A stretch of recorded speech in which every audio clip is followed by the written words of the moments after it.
Please join us in welcoming founder and group CEO of OYO, Ritesh Agarwal, in conversation with Skift founder and CEO Rafat Ali. All right, folks, the last and the best session we save for last. This has become a tradition. This is year 2. We're going to count year 2 as the tradition of this long tradition. Ritesh and I have known each other for many years. We are now WhatsApp buddies. This is India, so you have to be WhatsApp buddies with each other.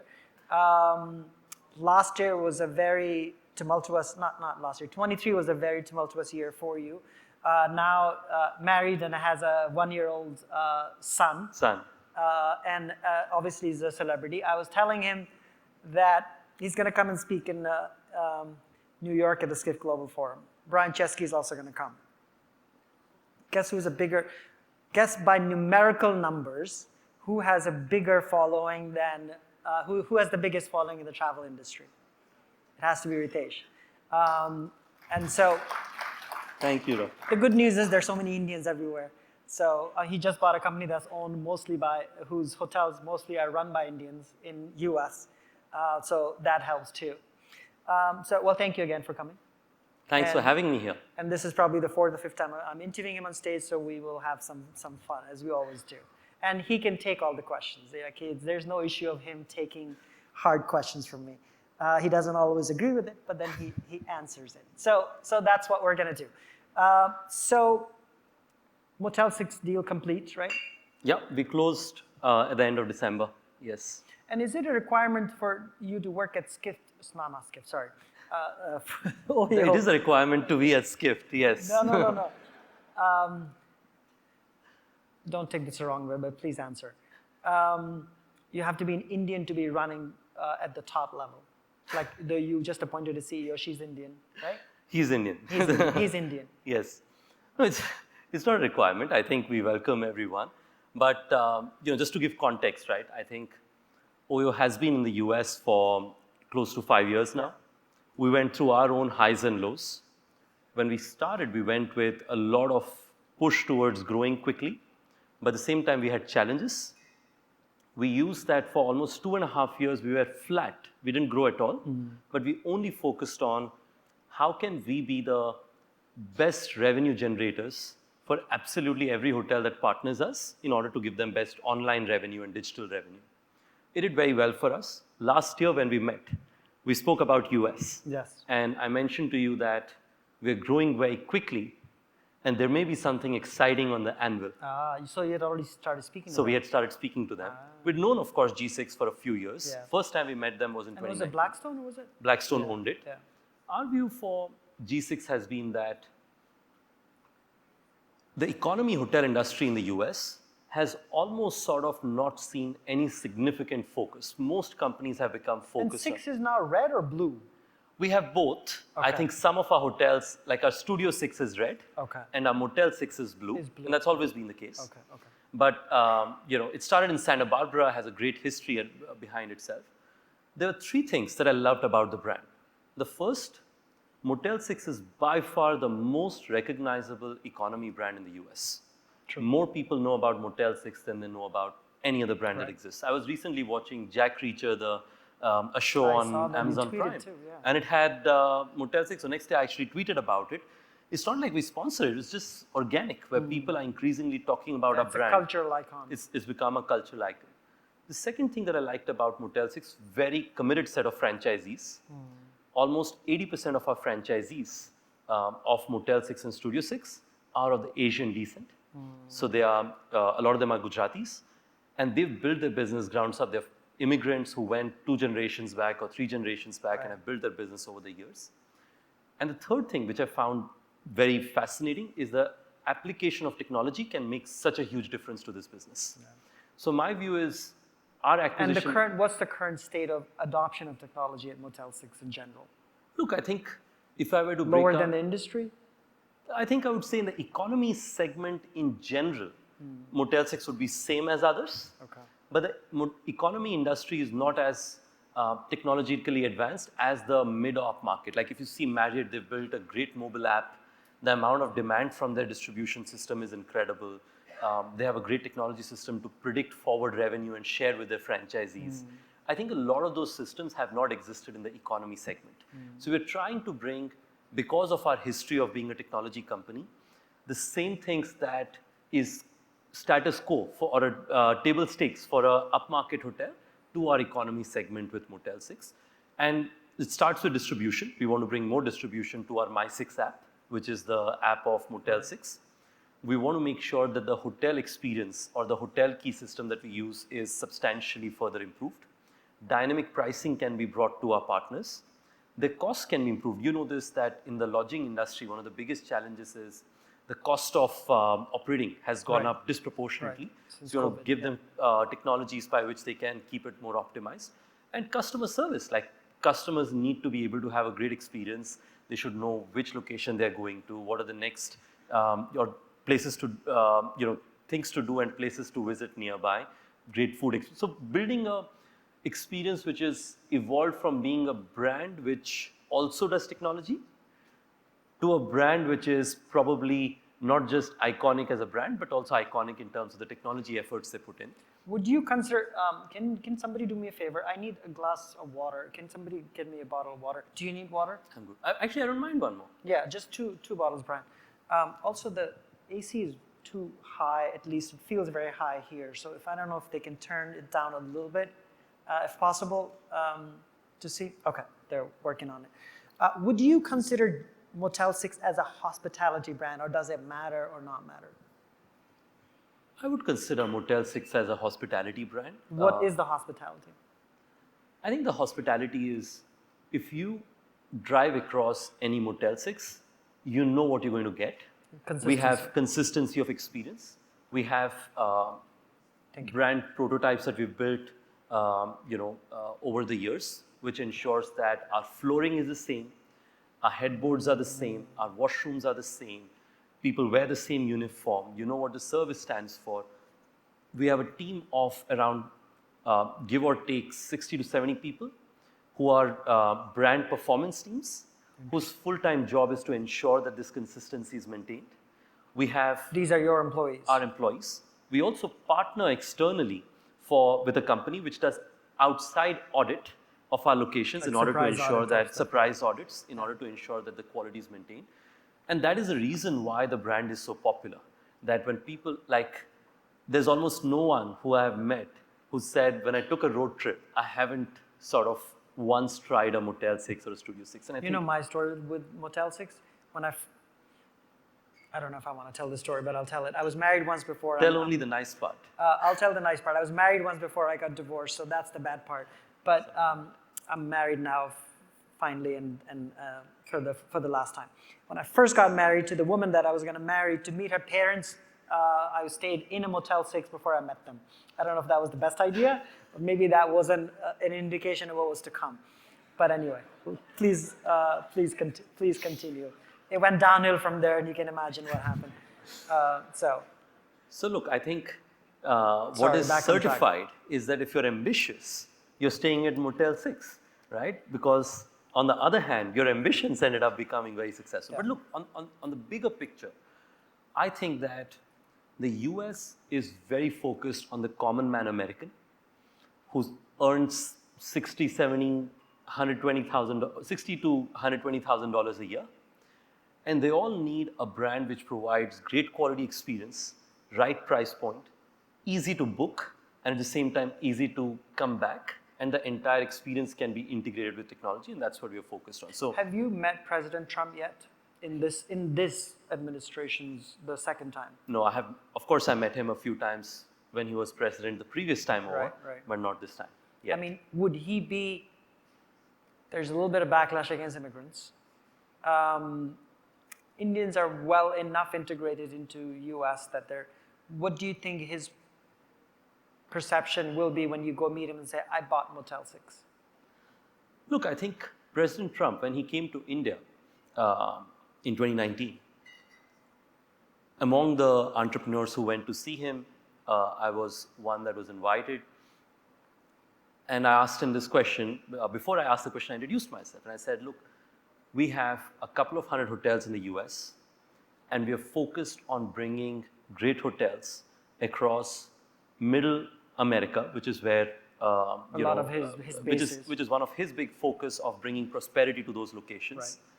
And a lot of senators who are, of course, on both sides of the aisle. I think California is one of our biggest markets, but at the same time, we see a lot of opportunity in Florida, in Texas, in Carolina, and various others. So I think a lot of his aspirations are being enabled by our locations, which is Interesting. making sure that common man American lives a good life. They don't have to, like, if you're spending $150, you don't have to have a bad experience, right? Like, you can have a good experience even if you spend $150. The second, all of our hotel owners are people, a lot of them are immigrants, a lot of them are, have had much longer history in the US, but each one of them are people who pay their taxes, bring a bunch of organized, legitimate jobs to the US and grows them further. And the last but not the least, something that we take a lot of pride in, is we also work closely with veterans in the military.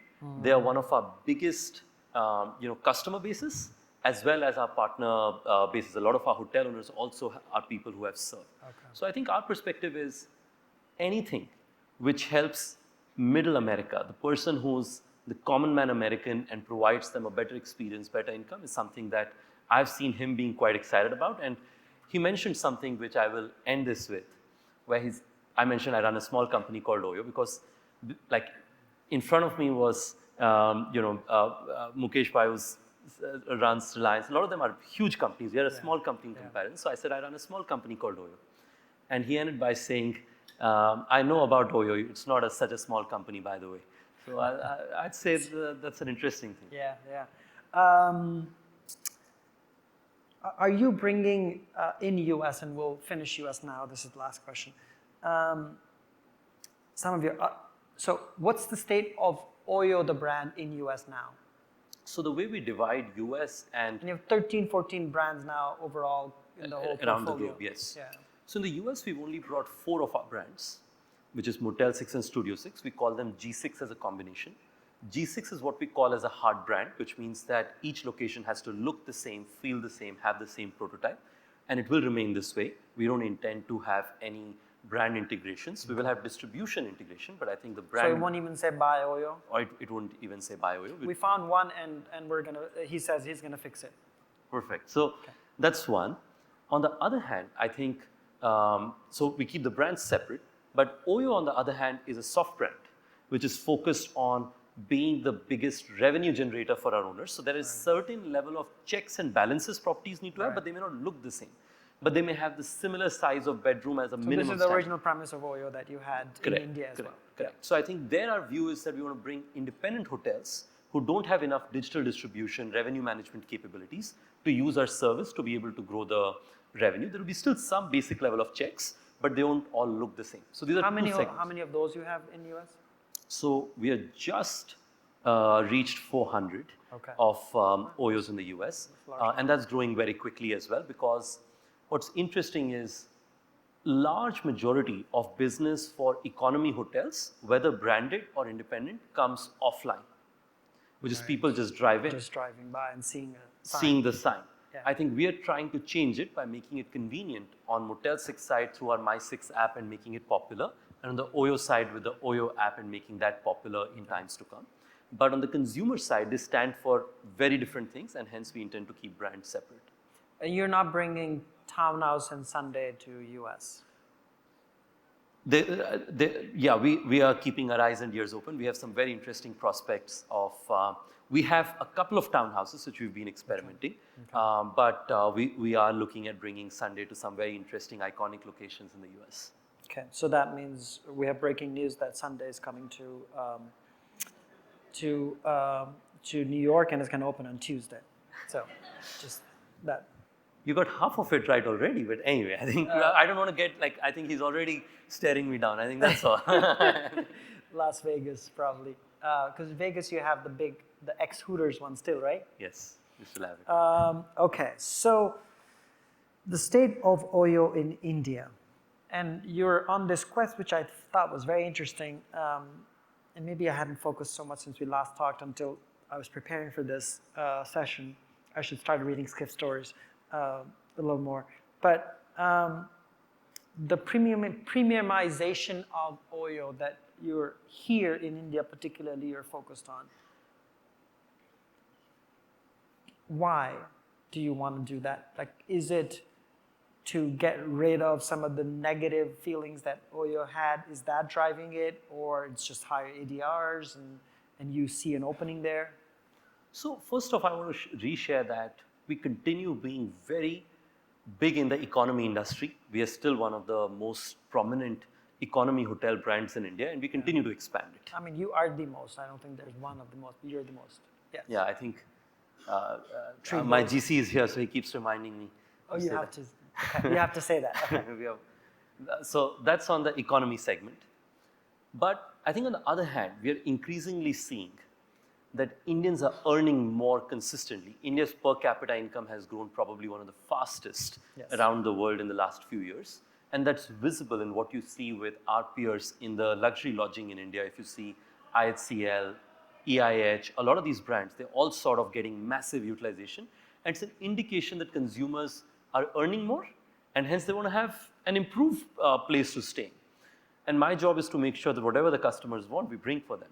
So it's a relative premiumization, not only absolute, which means we're going from a classic OYO to townhouses, townhouse hotels, which is our one level up, Palette, which is one ahead of that, and Sunday, which is our 4-5 star. Last year when we met, we had 4 Sundays. Now we have 14. 14. Yeah. Last year when we met, we had close to 100 townhouses we're managing ourselves. Now we have close to over 1,000. So I think we've seen positive momentum in both segments. And these are you managing yourself, 1,000? Yeah, we're managing them ourselves because, look, I think unlike US and Europe, where we can find organized management companies to come management locations, that's not the case here. So you can either wait for those companies to be set up, or you can do it yourself. So I think in Asia, we manage our locations increasingly ourselves. But in Europe and US, we continue to partner with other companies to be able to manage them. And in Southeast Asia, this is not an important question, but I don't know, you tell me. Southeast Asia, which initially was a focus, and Red Doors has made a lot of inroads there. You already know, we know the owner, the founder quite well. Is Southeast Asia still? No, I think depending on whether you ask Amit or me, we would both say that we are as large in Indonesia, but I think we have respect for what Red Doors has built. But at the same time, I think OYO has done extremely well in Indonesia, Malaysia, Philippines, Vietnam, Thailand, the whole Southeast Asia market. But we as OYO see Asia as India and Southeast Asia, Middle East. I think we are seeing specifically in Middle East rapid amount of growth ahead of ourselves. I think Southeast Asia is doing very well, but I think East is where? Dubai, Abu Dhabi, Jeddah, Riyadh, I think the amount of growth we are seeing in these locations is unprecedented. And what brands are you bringing there? Predominantly Sunday. Okay. We have more Sundays in UAE and Saudi than we have in India at this point of time. So we are scaling very quickly. We actually opened just last week a 450 key Sunday on Sheikh Zayed Road across the DIFC, great location, and a bunch of others. So I think we're seeing a lot of progress in, especially because Indians traveling out is a big part of our narrative. So we are seeing a lot of Indian customers going to Dubai, to Jeddah, to Bangkok, to Bali as becoming a big source of our customer travel as well. That makes sense. I mean, Middle East, the biggest source market is India. That's why they're always here speaking. Abu Dhabi was here speaking about that last year. Dubai was there. Are you seeing any slow, like all the, so here in US, we're worried about sort of the potential downturn. The airlines just reported some softness in their numbers very early. Hotels, because they reported a few weeks earlier, where it wasn't so severe, we don't know the latest numbers yet. What's your sense? Are you seeing anything in Motel 6? I mean, it's a different cohort. It's a very domestic market. Correct. So I think the US... Or Indians outbound, are you seeing anything? So first off, let me give you the India perspective before I go to US. I think India travel is unprecedented highs. We're just coming out of the Kumbh Mela, where I had the opportunity to go take a holy dip. But I think, just for context, 600 million people visited this place. I think it's double the US population. Double the US population. Now, it may include some people who went a couple of times, but I think it's huge by any magnitude. Very well managed. I was there myself. I think we hosted a few 100,000 nights just as an outcome of that. Great ADRs. It closed on Mahashivratri in February end. What's incredible is travel has not slowed down. People continue to go to Prayagraj, Banaras, Ayodhya, which are the circuit now in terms of travel. So I think spiritual travel alone in India, I think is leading the wave of overall travel. And I think Indians traveling domestically and internationally is a major theme. I think it's probably the top or the number 2 inbound tourism provider to the US. In already. US, yeah. So I think it's incredible the amount of upside we're seeing. So India, no problems at all. We're seeing great growth. US, on the other hand, look, I read CoStar reports, STRs, and so on all the time. I do see that the market has been sort of flattish last year. OYO, on the other hand, is seeing something different. And the reason is maybe because we're seeing a lot of customers move from offline to online, leading to an upside. So OYO's same-store growth last year in the US was double-digit %. But large part of that was driven by our own app revenue growth. Motel 6 was flattish, in line with the industry last year. Which helped you with the deal? I think last few months, this January to March QTD, quarter to date, I think we are single-digit % up year on year. Now. Okay. So we're seeing that it is substantially improved from last year. But I do see that as there's more investments that come in American infrastructure, because every time we see a new infrastructure investment, business grows for us. So whether it is a Samsung facility coming up in Austin, whether it is a lot of the cohort, a lot of construction workers a lot of construction workers may stay, a lot of CLCs across. Sorry, at Motel 6, right? At Motel 6. So I think that's a big source of demand, and hence new business growing is where I believe that President Trump making big investments in infrastructure is going to be great for economy, hotel industry. That makes sense. Can we turn this off? It's coming in my eye. Thank you. And Brian, add another 5-10 minutes, please. Geez, I had a question and my mind is blank now. It's the end of the day, and I need more chai.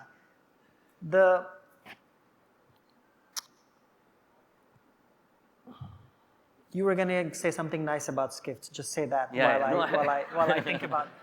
I mentioned this to Rafat earlier that I think Skift teams probably know more about our business than about our business more than myself sometimes, because a lot of times, like for example, the UK announcement that came by about our investment, I think I called our teams and I said, well, wasn't this supposed to be just an investment decision between ourselves and the people that we are investing in? They said, Skift folks get to know about something or the other at all times, which is, on the other hand, it also means that they know so much about the industry. So I read the Skift reports all the time. You may see my email, because it always asks for your email before you can get it. So you'll see my email on almost 100% of the Skift reports. And what's his name? Sean O'Neill? Sean O'Neill, yes. He's very good, yeah. He's very good. I think it's incredible. And of course, I think here in India, Peyton, she's fantastic. She's made inroads into our company in so many departments that she gets to know almost everything that happens. And I have to find out who those people are, where does she get her information. But I think... Don't fire them, please. I can never figure who they are. That's my problem. But anyway. She has secret channels. I was telling this to Rafat earlier that when the UK announcement came out about us making an acquisition where we said we are going to make a $50 million investment. Was it $1 million or £1 million? 50 million pounds, okay. Sorry. Yeah. So when we Which is small in the scheme of things. Which is small in the scheme of things, but it's a start. It's a start. So when Skift shared it, there were a lot of comments on that where people said, who are the companies that we recommend OYO look at? We were only talking to a fraction of them. So I called our head of corporate development and I said, you should copy all those names. And if you're not talking to some of them, please speak to them. So we also use Skift sometimes to get information, the comment sections, because you get to know which are the companies that we should be talking to. This has been great for us. Yeah. Thank you very much. That's very nice of you to say. One of the things you were mentioning about Indians traveling abroad, and this one stat which blew my mind, it came into my inbox, I think last week is that the overseas, India is now #1 source market for business travel to US for overseas. #1 in Q4 2024. Indians were so overseas means it's not Canada and Mexico because those are over land, because they're neighbors. But India now is the #1 market. China is, I think, #3 or something like that. That's incredible. So this is in the face of visas still having a lot of issues with the visas coming to US. So it's only going to continue to rise. I was telling this anecdote earlier this morning that Warsaw airports, Indians have figured out that LOT Polish is a cheap airline, and they have basically conquered Warsaw, and Warsaw now is owned by Indians. At least the airport is. And you can get mango ice cream and like Indian food, and you'll see a lot of Indians at the airport in transit there as well. So there's that, which means that you have to open OYOs around Warsaw Airport so that we have our Belvila houses in Poland, which is great. And when the unfortunate issue started in Ukraine, a lot of Ukrainians moved to Poland. Right. We hosted a lot of them at our Belvila houses to give them humanitarian support.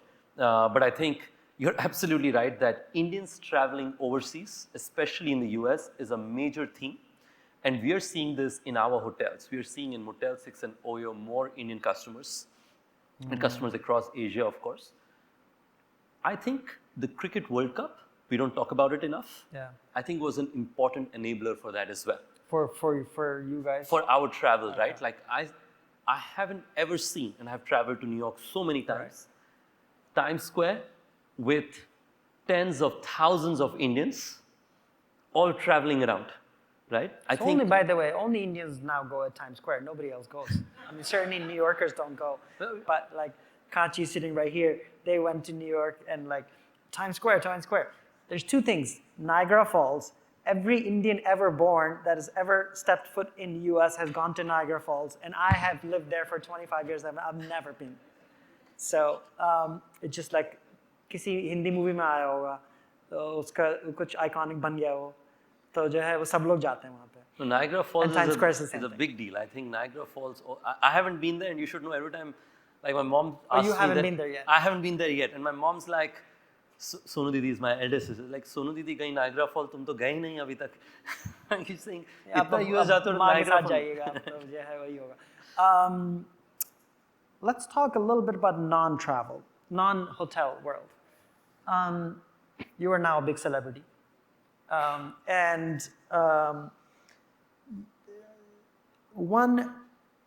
What are you most surprised by on Shark Tank? You've invested, you told me backstage, in 40 companies now. That's a substantial number. You are now, I guess, a super angel by Indian standards, or even global standards. And so, what's the one thing you're looking for in these startups? Look, first off, I think Shark Tank has been incredible to India. By pure magnitude, more people watch Shark Tank India by probably a multiple than people who watch Shark Tank US. Wow. Right? And Shark Tank US has global appeal. Yeah. Shark Tank India, because it's Hindi in medium. This is you, and you are the star versus somebody told me that he's the biggest star on Shark Tank. No, we're all the same. I think there's no difference. But I think...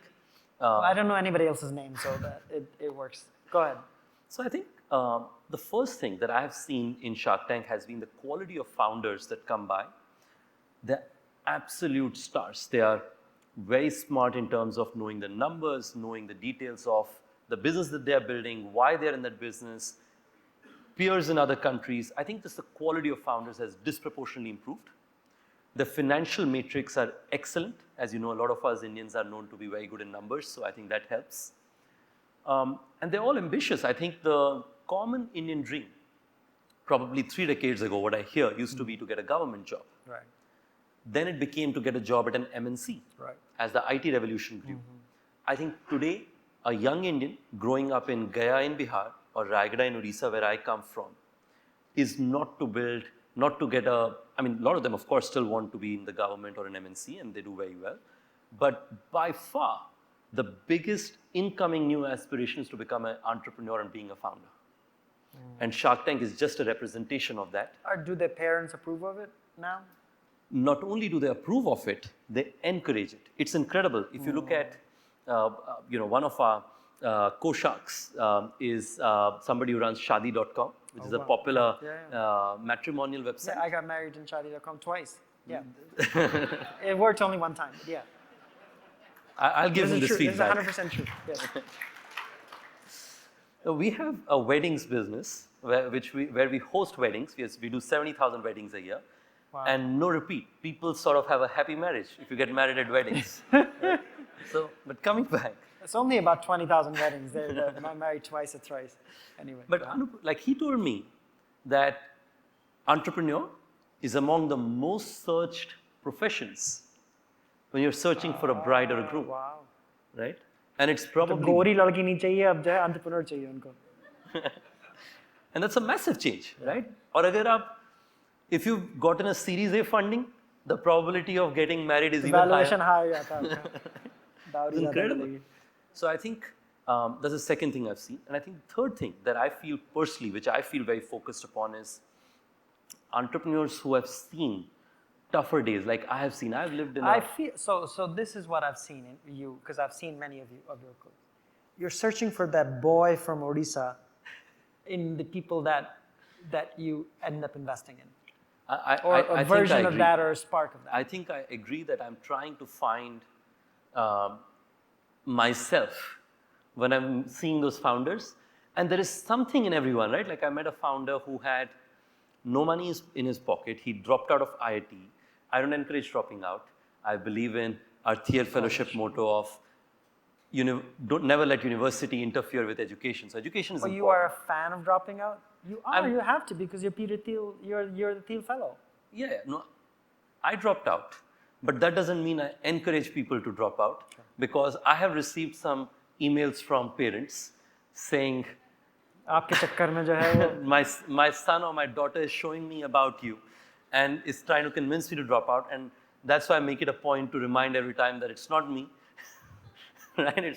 It's the individual exception choice proves of your... the norm, like you are it's the an exception. exception, right? Yeah, absolutely. But that said, and education is important. Coming back, I think what I'm looking for is, like you said, the young kid from Odisha who had no resources, who weathered all challenges that came by, pursued a goal and started something which grew dramatically, but had challenges, learned from those challenges, and is growing again. If I find any of these, I feel like that's someone I should try and support, and that's done well for me so far. Let me ask you two questions I want to quickly go through. We have about less than 5 minutes. The state of AI, one at OYO, two in India. Do we need to have a DeepSeek for India, or does it matter, or does it not matter?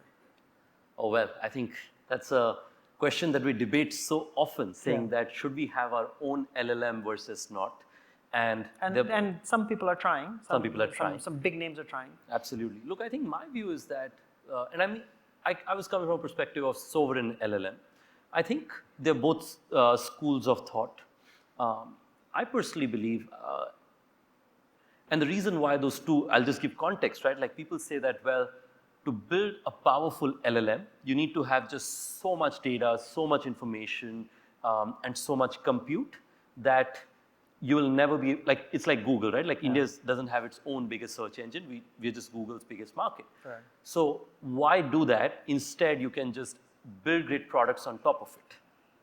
On the other hand, there's a perspective that India should have its own sovereign LLM, which is unique to India because we have so many languages, so many unique contexts.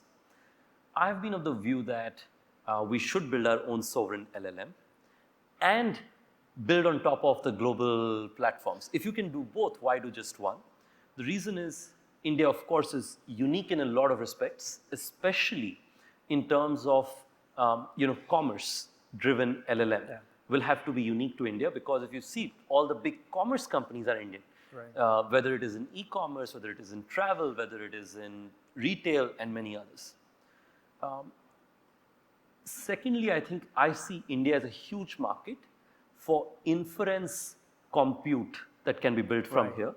Reliance is building a 1 gigawatt plant in Jamnagar. Can you just quickly explain inference compute for people who don't understand? So today, majority of the compute that's being used on AI is not of just search and things that are applications for us. For the applications we use, there's a lot of training that the system has to go through. And that training doesn't need, sorry, I'm using technical words, it can be slightly lower latency, which means that it can take a little bit of time for data to move back and forth, due to which India can be a place where, because electricity is cheaper and is available in great quantity, labor is not as expensive, building and construction is cheaper, we can build great data centers here in India, and they can be powering the inference compute for Llama, for Meta, and various other companies around the world. And of course, Reliance is doing some part of it, and I think Yota, which is a Hiranandani company, is doing some of it. So that's a great opportunity. Of course, SoftBank's doing it in the US. They've announced $500 billion investment in that endeavor. So I think India can be the same way as we became the IT back office of the world. I think we can be, on one side, the application enabler for the global AI, and on the other hand, we can be the inference compute capacity of the world. That's what I see as an opportunity. I can go on about it because I'm curious and intrigued, but I know we are in limited time. At OYO, we are using AI in multiple areas. The most prominent is dynamic pricing, which I think is a great way to be able to bring better yields both on customer and our patron side. Recommendation engine for our customers to make sure that the consumers, because we have globally 22,000 hotels, so we have to be able to recommend the best choice and over 100,000 holiday homes and urban houses. So that's the second area where we're using AI. We're using AI on a customer service, of course, that's status quo. Everybody is using it on customer service for lowering costs and improving experience quality. And the last but not the least, something that we're using AI for is underwriting new locations historically and even today has been a very manual process. I think we are able to predict which are the 20, 30, 40, 50 locations down to the micro market where we should be bringing new OYO properties or Motel 6 or Belvila in Europe, because this has historically never been possible because you only had your own proprietary data. Right.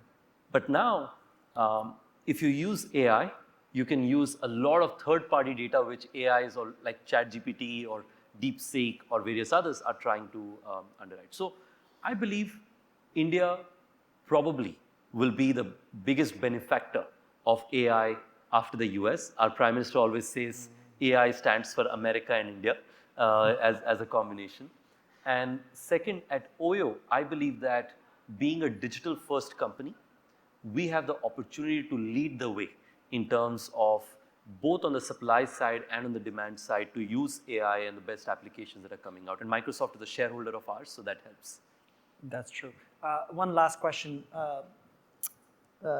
before we end. So you own what, 30% of OYO? A little over 30%, yeah. तो 22 जून को आपका जो IPO आ रहा है market में, तो उसमें कितना बेच रहे हैं आप? Look, I think सबसे पहले तो आपके मुंह में घी शक्कर. But that said, look, I think I'm not on a more business. I just made up the date, just for the record. I totally made up the date. It's not. But I think I must say that, look, I think people know this. I think Skift has written factually about us, and also sometimes factually, but some tough things about us. But and I think that's true for most brands. It's not just that you have separate love for us. But I think across all of it, one thing that's clear is that I see that Skift truly roots for the travel industry to be successful, and I think I appreciate that. Coming to our IPO, which is the question that you asked. How much pressure on a day-to-day basis do you have to list? Let me How give you. much pressure do you feel? Not at all. I think my view is that on IPO, our focus has been, look, we did in 25, this FY25, which we're ending in March, we will do close to 1,500 crores of pro forma EBITDA. Yeah, I mean, you guys have done an incredible job in terms of profitability. And that we've shared earlier, that will be at 2,000 crores next year. So I think the company is generating its EBITDA very quickly. The top line is growing quickly even without the acquisition, because in India, like I said, we are adding hotels, Southeast Asia, Middle East. In UK, I mentioned earlier, we opened 7 Sundays. So our view is that deliver the earnings. Our shareholders are very long-term oriented. Like our big partners like SoftBank has never sold a single share. They've kept buying at all opportunities that arose. So our focus is that keep your heads down, focus on the business, and the board will eventually decide, depending on many things, right? Where is our earnings, what price of share they would like to get to, where's the market, and various other things. So I think I don't have today, a perspective of saying that, or at least an opinion in terms of the specific timing. But what I can tell you is that we're delivering great earnings. We're focused on continuing to grow it. Customer service is a big part of my priority, and premiumization is a big enabler of that. I want to make sure that Indian customers who sort of built OYO to sort of say that this is the most preferred economy hotel brand, I want them to say that this is also the most preferred premium brand in times to come because of the service we deliver. So that's what we're focused on. I think the IPO will be an outcome, and we will get there when we get there. All right, we'll get there soon on June 22nd. Okay, thank you, I like Ritesh. the date. Thank you so much, Appreciate it. Rafat. I really And, appreciate it.